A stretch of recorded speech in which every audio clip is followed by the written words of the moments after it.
Hello all, thank you for visiting my channel. तो चलिए आज का क्वेश्चन सॉल्व करते हैं। तो इस क्वेश्चन में क्या दिया हुआ है, देखो। A TV tower stands vertically on the bank of a canal. ठीक है, एक टीवी टावर वर्टिकली खड़ा है किस पे? A bank of a canal पे। फिर ये क्या बोल रहा है? From a point on the other bank directly opposite the tower. ठीक है, एक बैंक ऑफ द रिवर है, ठीक है, बैंक ऑफ ए कैनल है, और एक साइड पे अपना क्या है? टीवी टावर है। From a point on the other bank directly opposite the tower. ठीक है, एक पॉइंट दूसरे बैंक पे जो कि टावर के एग्जैक्टली अपोजिट है। The angle of elevation of the top of the tower is 60 degree. Angle of elevation of the top of the tower is 60 degree. फिर क्या बोल रहा है?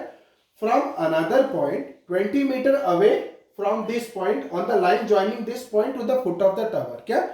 वही लाइन पे, जिस लाइन पे वो पॉइंट था, 20 metre away from the foot of the tower. ठीक है, from another point 20 metre away from this point, उस पॉइंट से 20 मीटर आगे और एक पॉइंट है। किस लाइन पे? The line joining this point to the foot of the tower. The angle of elevation of the top of the tower is 30 degree. Angle of एलिवेशन कितना है उस पॉइंट से? 30 degree. So find the height of the tower and width of the canal. हमको tower की height निकालनी है और कैनल की विड्थ निकालनी है। तो इसमें ध्यान दो, क्वेश्चन थोड़ा सा लंबा रहता है, बट अगर आप क्वेश्चन से इसमें क्या करना है, आपको कुछ चर्न आउट करके फिगर्स बना लेनी है। फिगर्स एक बार बना लिए तो आपको क्वेश्चंस बहुत इजी हो जाता है।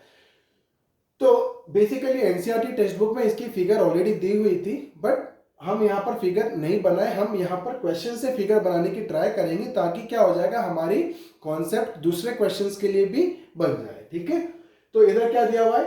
A TV tower stands vertically on the bank of a canal. ठीक है, तो मैं क्या कर रहा हूं, एक टीवी टावर बनाया। सपोज ये हो गया मेरा टीवी टावर।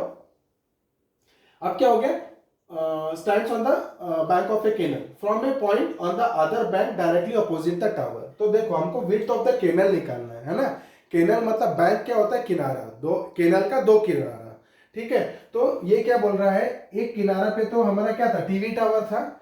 मान के चलते हैं दूसरा किनारा ये है। ये ध्यान में रखना जरूरी है, क्योंकि आपको बोला है विड्थ ऑफ द कैनल, तो आपको ये समझ में आना चाहिए फिगर में विड्थ ऑफ द कैनल कौन सा है, मतलब कैनल ही कौन सा है। वो समझ में नहीं आएगा तो विड्थ नहीं निकाल पाओगे। तो इसलिए मैं क्या बोल रहा हूँ, देखो, a TV tower stands vertically on the bank of a canal. एक बैंक पे टीवी टावर आ गया। From a point on the other bank directly opposite the tower. From a point on the other bank, तो ये वाला distance क्या हो जाएगा? मेरा कैनल है ना। तो from a point on the other bank directly opposite the tower, the angle of elevation of the top of the tower is 60 degree. तो ये एंगल ऑफ एलिवेशन कितना हो गया मेरा? 60 डिग्री। ठीक है, एंगल ऑफ एलिवेशन कितना हो जाएगा मेरा? 60 डिग्री। तो ये हो गया मेरा 60 डिग्री। ठीक है, तो ए बी मेरा टावर हो गया, बी सी मेरा बैंक हो गया। वो लिख दो, है ना। Let A B the tower.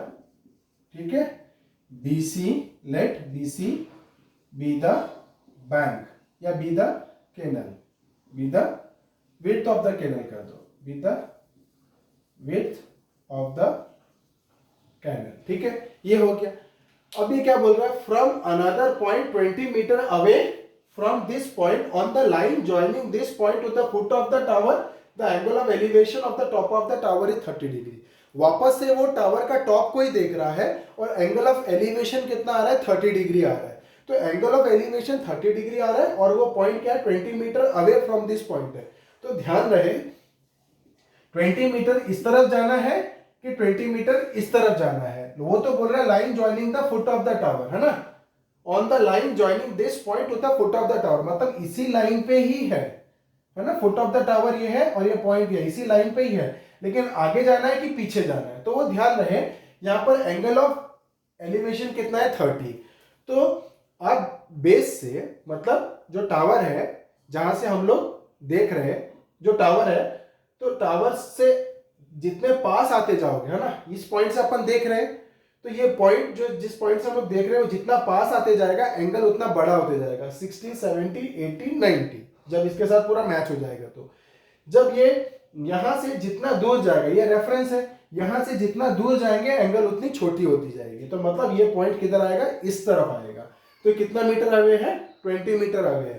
तो मान के चलो एक पॉइंट लेते हैं हम लोग डी, जो कि 20 मीटर अवे है। कितना? 20 मीटर। तो यहाँ से एंगल ऑफ एलिवेशन कितना हो जाता है, एंगल ऑफ एलिवेशन हमारा होता है कितना, 30 डिग्री। कितना हो जाता है, 30 डिग्री। ठीक है, तो हमको निकालना है find the height of the tower and width of the canal. हमको क्या निकालना है, हाइट ऑफ द टावर निकालना है और विड्थ ऑफ द केनल निकालना है। तो मैं मान के चलता हूं, चलो width of the canal x है, हाइट को मैं नहीं ले रहा हूं क्योंकि मैं अभी x या y नहीं ले रहा हूं। क्यों नहीं ले रहा हूं आपको बताता हूं। ठीक है, तो मैंने क्या कर लिया, विड्थ ऑफ द केनल को मैंने क्या ले लिया, x मीटर्स ले लिया। ठीक है, ए बी मेरा क्या है, height of the TV tower है। ठीक है, अब ध्यान दो, मेरे को निकालना है x। ठीक है, तो ध्यान दो कि हमारा यहाँ पर एंगल ऑफ एलिवेशन एक 60 डिग्री दिया हुआ है, एंगल ऑफ एलिवेशन एक 30 डिग्री दिया हुआ है। तो इधर उधर के ट्रायंगल में नहीं घुसना है, इधर उधर के ट्रायंगल में घुस से कंफ्यूज नहीं होना है। आपको राइट एंगल ट्रायंगल ही ढूंढना है, बिकॉज ट्रिग्नोमेट्री बेसिकली हम लोग राइट एंगल ट्रायंगल में अप्लाई करते हैं। तो राइट एंगल ट्रायंगल में हम लोग देखना है, तो ये राइट एंगल ट्रायंगल हो गया। ठीक है, अब ये राइट एंगल हो गया, तो अब मेरे को देखना है हाइट ऑफ द टावर निकालना है। तो हाइट ऑफ द टावर में 60 डिग्री लूंगा, तो ये तो मेरा x है, तो ये तो x के टर्म्स में आ जाएगा, ये भी तो मेरा x के टर्म्स में आ जाएगा। अगर मैं tan थीटा लेता हूं, मेरे को बेस मैंने एज्यूम किया है और मेरा परपेंडिकुलर है, परपेंडिकुलर बेस को कौन रिलेट करता है, tan थीटा। तो tan 60 अगर मैं लेता हूं, तो ये तो मेरा x के टर्म्स में आएगा ना, p/b x के टर्म्स में आएगा, कोई प्रॉब्लम नहीं है, हम लोग उसको x के टर्म्स में ही निकालेंगे। अब हम लोग दूसरे ट्रायंगल में चलते हैं, ABD। अब ABD जो ट्रायंगल है, इसमें हम लोग क्या देखेंगे, AB परपेंडिकुलर है और x + 20 मेरा क्या है, बेस है, एंगल कितना है, 30 डिग्री। तो मैं tan थीटा जब निकालूंगा परपेंडिकुलर बाय बेस, तो AB डिवाइडेड बाय कितना आ जाएगा, BD। फिर हम लोग को क्या हो जाएगा, x के टर्म्स में आ जाएगा, है ना।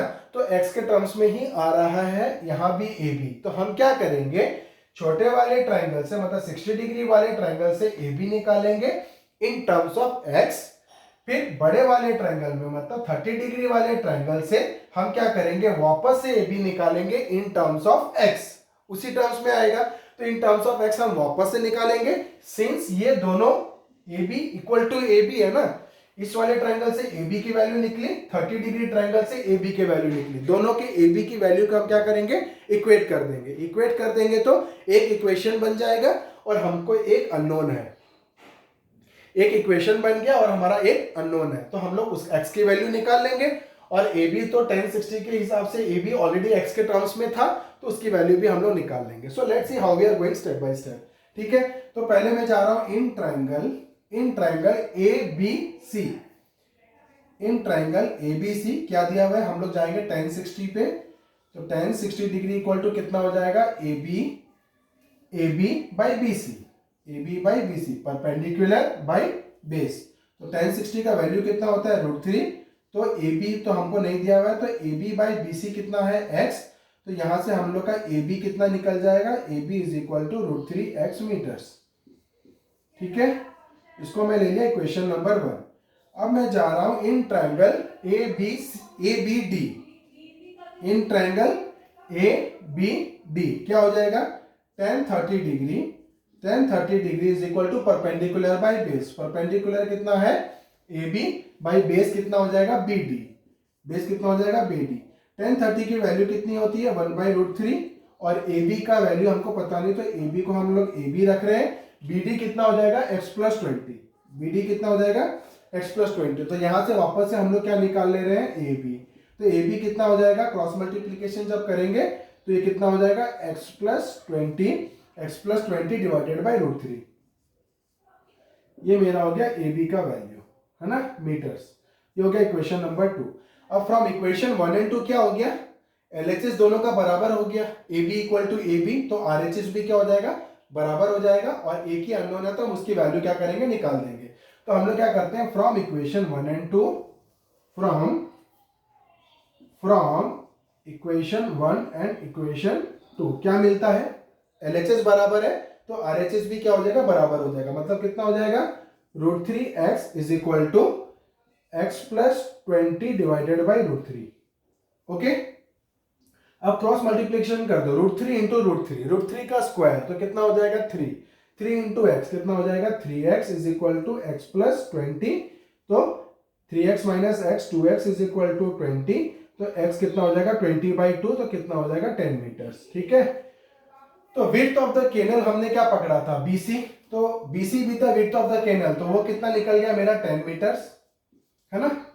x क्या था BC, और BC मेरा क्या था विड्थ ऑफ द केनल, तो ये मेरा निकल गया 10 मीटर्स। अब मेरे को क्या निकालना था, find the height of the tower. क्या, हाइट ऑफ द टावर। अच्छा, हाइट ऑफ द टावर कौन सा है, AB, ये है मेरा हाइट ऑफ द टावर। तो मैं कोई भी इक्वेशन में डाल दूंगा, इधर डाल दूंगा नहीं तो इधर डाल दूंगा, तो AB की वैल्यू आ जाएगी। तो ये छोटी है, तो x की वैल्यू कितनी है 10, तो AB कितना हो जाएगा, जो height of the tower AB कितना हो जाएगा √3x, तो √3x मतलब x की वैल्यू कितनी थी 10, तो ये कितना हो जाएगा 10 √3 मीटर्स, है ना। तो इस तरीके से हमने इस क्वेश्चन को सॉल्व कर दिया। तो आगे मेरे साथ बने रहिए, कुछ आगे के वीडियोस में और कुछ क्वेश्चंस लेके आऊंगा जिससे आपके कॉन्सेप्ट थोड़ी स्ट्रांग हो पाए। अभी के लिए इतना ही, थैंक यू।